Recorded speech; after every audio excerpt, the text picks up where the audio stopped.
नमस्कार मित्रों, मैं हूं डॉक्टर हरिनिवास। संस्कृत साहित्य एवं संस्कृति के चैनल पे आप सुन रहे हैं सांख्य कारिका। हम बिल्कुल उपसंहार की तरफ हैं। इस समय चर्चा चल रही है मोक्ष की। हमने 61वीं कारिका में देखा कि किस प्रकार से प्रकृति एक बार पुरुष के मोक्ष के लिए प्रयत्नशील होने के बाद दोबारा उसको बंधन में नहीं बांधती है। लेकिन अब तो बात ही बदल गई। 62वीं कारिका में कहते हैं तस्मान न बध्यते धा न मुच्यते नापि संसरति कश्चित संसरति बध्यते मुच्यते चा नानाश्रया प्रकृति ही। भैया ये पुरुष जो है वो करता ही नहीं है। नापि संसरति कश्चित, वो कुछ करता ही नहीं है। जो कुछ करती है वो तो प्रकृति करती है। और जब प्रकृति करने वाली है, पुरुष जब कुछ करता ही नहीं है तो तस्मात् न बध्यते न मुच्यते, तो वो न तो बंधन में बंधता है और ना ही वो मुक्त होता है। अब आप कहेंगे ये कौन सी बात हो गई? अभी तक हम चर्चा इसी बात की कर रहे हैं कि प्रकृति प्रत्येक पुरुष के मोक्ष के लिए कार्य करती है। और आप कह रहे हैं कि पुरुष जो है वो बंधन में ही नहीं बंधता है, और अगर वो बंधता नहीं है तो उसके मोक्ष का तो प्रश्न ही नहीं आता है। तो यहां आपने कह दिया कि पुरुष कुछ करता नहीं है, और जब वो कुछ करता नहीं है तो वो बंधता भी नहीं है, और बंधता नहीं है तो फिर मुक्ति का तो प्रश्न ही नहीं आता है। संसरति बध्यते मुच्यते चा नानाश्रया प्रकृति। और फिर क्या कहते हैं कि कर्ता प्रकृति है, इसलिए प्रकृति ही बंधती है, और मोक्ष भी प्रकृति का होता है, क्योंकि प्रकृति ही नानाश्रया विविध आश्रयों के साथ वही सारे कार्यों की करने वाली है। भाई जो ज्ञानेंद्रियां हैं, जो कर्मेंद्रियां हैं, जो आपकी अंतःकरण हैं, तीन यही सब तो सारे कार्यों को करते हैं। और ये तो सब प्रकृति की ही विकृतियां हुई ना भाई। कुछ इनके पुत्र के रूप में, कुछ इनके पौत्र के रूप में। पुरुष का तो कोई संबंध ही नहीं है। पुरुष का तो सिर्फ चैतन्यत्व का बंधन है प्रकृति के साथ। तो विविध स्वरूपों में प्रकृति है, और वही विविध स्वरूपों के द्वारा तरह तरह के कार्यों को करती है। अब भाई जो कार्य करेगा, भाई घोड़े से गिरेगा कौन? जो घोड़े पे चढ़ेगा। तो जब कार्य प्रकृति करती है तो बंधती भी प्रकृति है, और मोक्ष भी प्रकृति का होता है। तो भैया अभी तक हम कर क्या रहे थे? हम पहली कारिका से लेके 61वीं कारिका तक आ गए हैं, और चर्चा तो इसी बात की हो रही है कि पुरुष को मोक्ष दिलवाना है। प्रकृति पुरुष के मोक्ष के लिए काम करती है, जबकि पुरुष तो करता ही नहीं है, और जब करता नहीं तो बंधन नहीं और मुक्ति नहीं है। तो एक बड़ी सुंदर सी बात है कि भैया युद्ध सेना करती है, राजा युद्ध नहीं करता है। लेकिन जीत और हार जब भी होती है तब राजा की होती है। राजा अपने रनिवास में बैठा हो, उसकी सेना, उसका सेनापति जाकर के युद्ध करेगा। अगर वो जीत गया तो क्या कहा जाएगा? राजा की विजय हुई। और अगर वो हार गया तो जो राजा रणभूमि में युद्ध के लिए ही नहीं गया है वो भी हार जाया करता है। तो जीत और हार कही जाती है पुरुष की, लेकिन वास्तव में जीतती या हारती प्रकृति है। यानी हम कहते हैं कि बंधन में बंध गया पुरुष, हम कहते हैं कि मुक्ति हो गई पुरुष की, लेकिन वास्तविकता यह है कि बंधन या मोक्ष जो भी होता है वो प्रकृति का होता है, क्योंकि कर्ता प्रकृति है। लेकिन जैसे सेना की जय और पराजय को राजा की जय और पराजय माना जाता है, उसी प्रकार का ये एक संबंध है। चलिए आगे बढ़ते हैं, 63वीं कारिका पे चलते हैं। रूप ही सप्तभिरेव तू बधनात्मान मात्मना प्रकृति ही सैव चा पुरुषार्थम प्रति विमोचयत एक रूपेण। अब आप याद कीजिए, कि अष्टभाव की बात हुई थी। धर्म, अधर्म, ज्ञान, अज्ञान, वैराग्य, अवैराग्य, ऐश्वर्य, अनैश्वर्य। अब इसमें से कि ज्ञान को हटा दीजिए।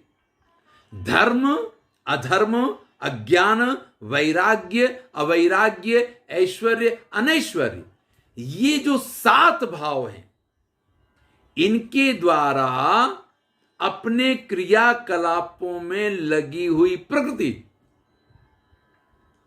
स्वयं बंधन में बंधती है।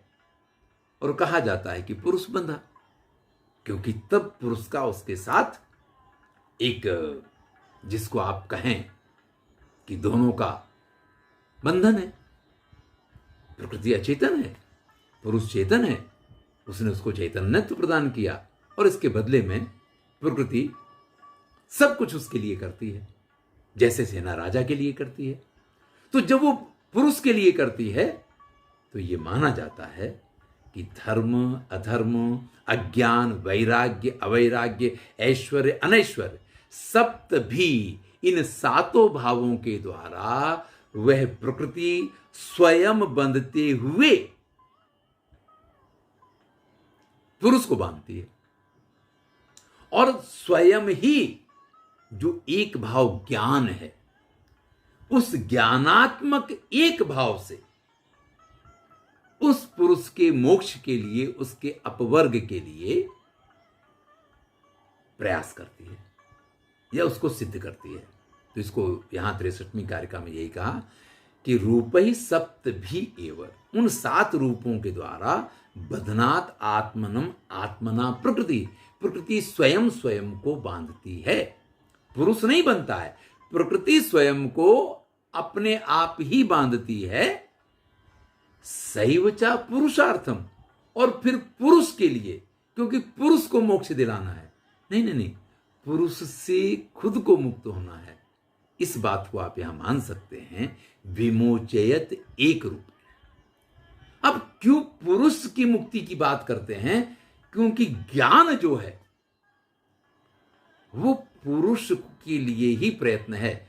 बुद्धि के द्वारा जो भी कार्य किए जाते हैं, पुरुषार्थ किए जाते हैं, पुरुष के लिए किए जाते हैं।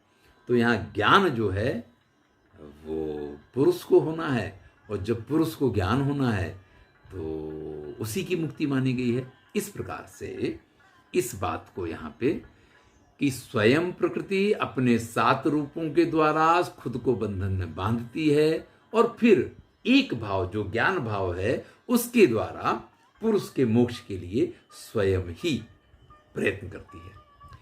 एव तत्वाभ्यासान नास्मि न मे न अहम इति अपरिशेषम अविपर्यात विशुद्ध कैवल उत्पद्यते ज्ञानम। अब जब एक निरंतर प्रक्रिया चलती है तो एक सुंदर सा दोहा है कि करत करत अभ्यास के जड़मति होत सुजान।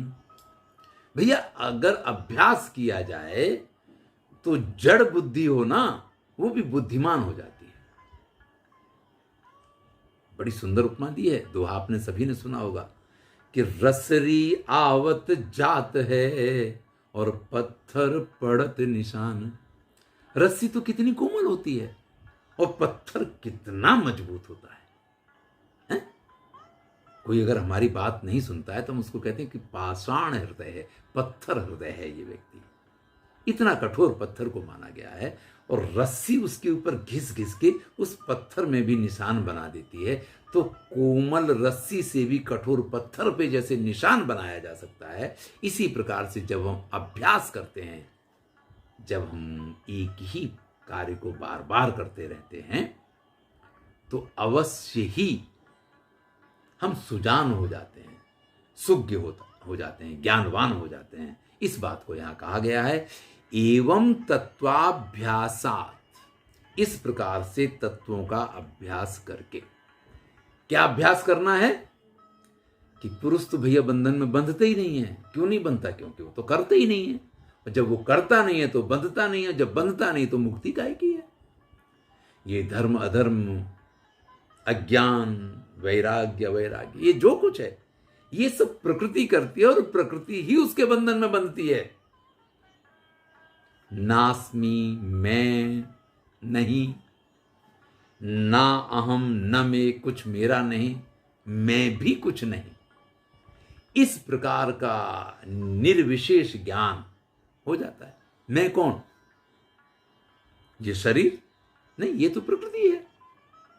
पंच ज्ञानेन्द्रिया, पंच कर्मेंद्रिया, मन, बुद्धि, अहंकार, इन सब से बना हुआ जो मेरा शरीर है, ना अहम अस्मि, वो मैं तो नहीं हूं। शरीर मेरा है ना, शरीर मेरा भी नहीं है। तो ना मैं हूं, ना मेरा है, और मैं तो ये हूं ही नहीं। ये जब अपरिशेष ज्ञान हो जाता है, अपरिशेष ज्ञान का अर्थ यह है कि जो फिर खत्म नहीं होता है। कुछ ज्ञान हमारे ऐसे होते हैं जो हम आगे चल के भूल जाते हैं। आपने जब बचपन में पढ़ा होगा ना, 1, 2, 3, 4, 5, 6, 7, 8, 9, 10, वो तो याद रह गया। थोड़े बड़े हुए फिर आपने पहाड़े याद किए। 2 एकम 2, 2 दूनी 4, 2 तिया 6, 2 चौके 8, वो भी याद रह गया। लेकिन और थोड़े बड़े हुए जो आपने 16 के, 18 के, 19 के, 20 के, 17 के, 13 के पहाड़े याद किए, वो तो अगर आप अभ्यास करेंगे तो ही याद रहेंगे भैया, नहीं वो भूल जाएंगे। अरे का खा गा घा याद तो कर लेते हैं, लेकिन बड़े होने के बाद हम भूल जाते हैं। और बड़े होते हैं तो फिर तो स्थिति अलग हो जाती है। जो हम 8वें में पढ़ते हैं वो 10वें में भूल जाते हैं, जो 10वें में पढ़ते हैं वो 12वें में भूल जाते हैं, जो 12वें में पढ़ते हैं वो कॉलेज में भूल जाते हैं, कॉलेज के फर्स्ट ईयर में पढ़ते हैं सेकेंड ईयर में भूल जाते हैं। फिर तो हम अपने जीवन को कोई किताब नहीं बनाते हैं, फिर हम अपने जीवन को एक ब्लैक बोर्ड बना देते हैं जिस पे आगे कुछ लिखना है तो पहले जो लिखा है उसको बिगाड़ना पड़ेगा। आपकी कॉपी में तो क्या है कि पन्ना पलटिए, दूसरे पन्ने पे लिख लीजिए, पहले पन्ने पे जो लिखा वो बना रहेगा, दूसरे पन्ने पे लिखेंगे वो भी बना रहेगा। लेकिन जब आप ब्लैक बोर्ड हो जाते हैं तब बड़ी समस्या होती है, क्योंकि पिछला जब तक आप बिगाड़ेंगे नहीं तब तक नया लिखा नहीं जाएगा। ये अभ्यास नहीं है भैया। जब हम अभ्यास करते हैं तो अपरिशेष ज्ञान होता है। वो मैं तो उसको पुस्तक या कॉपी भी नहीं कहूंगा, क्योंकि पुस्तकस्थातु या विद्या परहस्तगतम धनम कार्यकाले समुत्पन्ने नशा विद्या न तद्धनम। समय आने पे न तो वो विद्या काम करती है न वो धन काम करता है, जो पुस्तक में विद्या हो और जो दूसरे के पास धन हो। काम क्या लगता है? कंठे विद्या और गंठे धनम। गांठ में यानी जेब में पैसा और कंठ में विद्या, वही आपको काम लगा करती है। तो ये कंठस्थ हो जाना चाहिए उसको। जो कंठस्थ ज्ञान है इसको अपरिशेष ज्ञान कहेंगे। अब ये कंठस्थ, ये तो अगर किसी पुस्तकी ज्ञान है तो उसके लिए हम कह सकते हैं। यहां तो बात यह है कि ये तत्व ज्ञान जब हमें बिल्कुल इस तरीके से आत्मसात हो जाए कि फिर कभी हम इसको न भूलें। अविपर्यात विशुद्ध, जिसमें अविपर्य यानी ज्ञान ही ज्ञान है, अज्ञान तो है ही नहीं।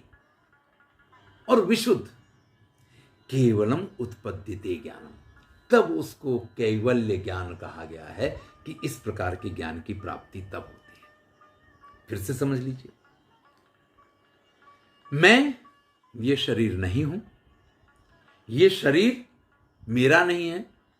अरे मैं ही क्या हूं, मैं जैसा कुछ है ही नहीं। जब इस प्रकार से अपरिशेष ज्ञान की प्राप्ति होती है, जो कभी समाप्त नहीं होना है, जो हमेशा बना रहना है, इस प्रकार का ज्ञान, जब विशुद्ध ज्ञान, जब केवल ज्ञान व्यक्ति के अंदर उत्पन्न होता है, उस स्थिति का वर्णन करते हुए 65वीं कारिका में कहते हैं, तेन निवृत्त प्रसवा अर्थवशात सप्त रूप विनिवृत्ताम प्रकृतिम पश्यति पुरुषः प्रेक्षक वद वस्थितः स्वच्छः।